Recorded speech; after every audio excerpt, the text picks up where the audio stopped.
मागोवा घेणार आहोत।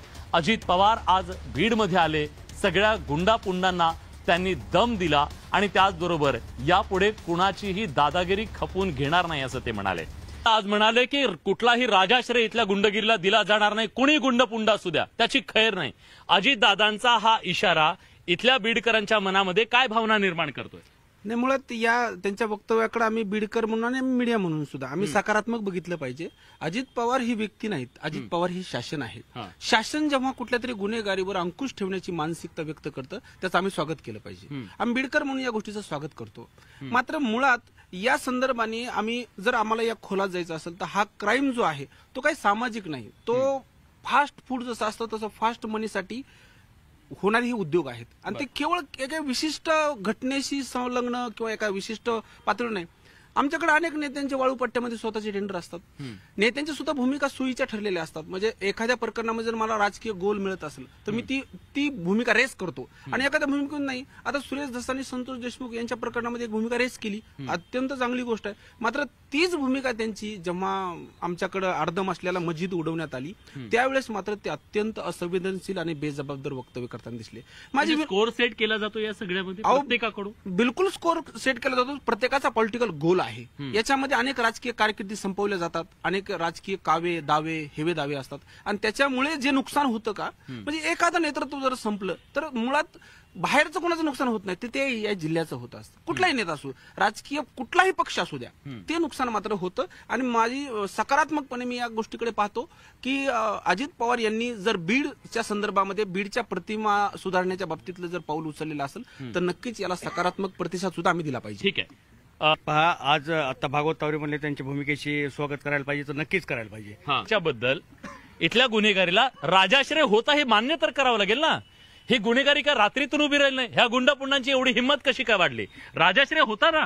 आपण गुन्हेगारीचं एकदा फर्गेशन करूया। माझ्या बीड शहरामध्ये तुम्ही रात्री 12 वाजता कुठल्याही सिंगल मुलीला एकटीला सोडा, तिच्या सुरक्षेबद्दल जर तुम्हाला थोडाही काही तक्रार आली किंवा प्रश्न निर्माण झाला तर आम्ही चॅलेंज देऊ, बीडमध्ये सामाजिक सुरक्षेबद्दल काही प्रश्न नाही।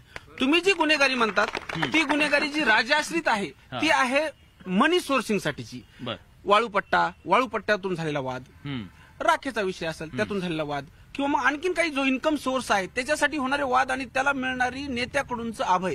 आता मला सांगा, खोक्या नावाच्या एका कॅरेक्टरला कुठल्या नेत्याचं अभय होतं हे वेगळं सांगायची गरज नाही, पण तुमचं खोक्यावर खूप प्रेम दिसतं। त्याचं कारण असं आहे की आम्ही एक असा माणूस आमच्याकडे होता की जो हरणासारख्या प्राण्याचा हत्या करायचा आणि तो इतकी उधळपट्टी करायचा की अगदी त्याच्या प्रतिमेमध्ये आमचं बीड सुद्धा मलिन झालं ना।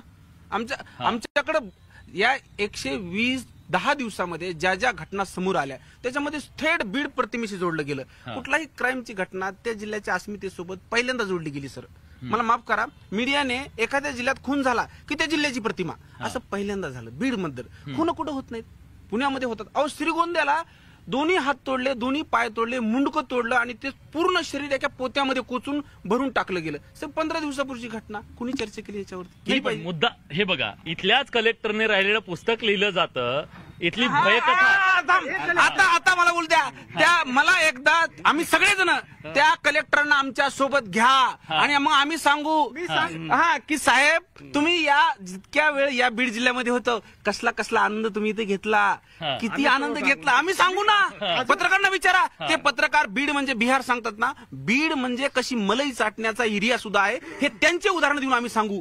बीड बिहार हे जे बोललं जातं तेव्हा काय वाटतं? नाही, बीड बिहार नाहीच। मुळात काय झालंय की भागवत सगळं काही भागवतच सांगून टाकायला लागलं या ठिकाणी। परंतु मला असं वाटतं सत्य हे बघा, नाही शफीक भाऊची मागणी अगदी रास्त आहे की जर पालकमंत्री महोदय जिल्ह्यामध्ये असतील तर त्यांनी अशा प्रकारच्या संवेदनशील घटनेला भेट दिली पाहिजे, ही अतिशय त्यांची रास्त मागणी आहे।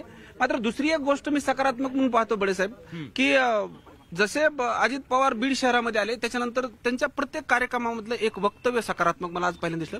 ते म्हणले जातीवादापासून आम्ही दूर गेलं पाहिजे, आम्ही जातीपातीमध्ये आमच्या सर्वांचं रक्त लाल आहे आणि सरकार म्हणून पहिल्यांदा एक अशी ठोस भूमिका आली की जातीवादाच्या बाहेर आम्ही तरुणांनी पडलं पाहिजे, ही त्यांची एक त्यातली सकारात्मक भूमिका आहे। मी परत एकदा रिपीट करतो की शफीक भाऊच्या मागणीशी मी अत्यंत सहमत आहे की सत्ता आहे, सरकार आहे आणि मुस्लिमांमध्ये प्रचंड असुरक्षिततेची भावना आहे।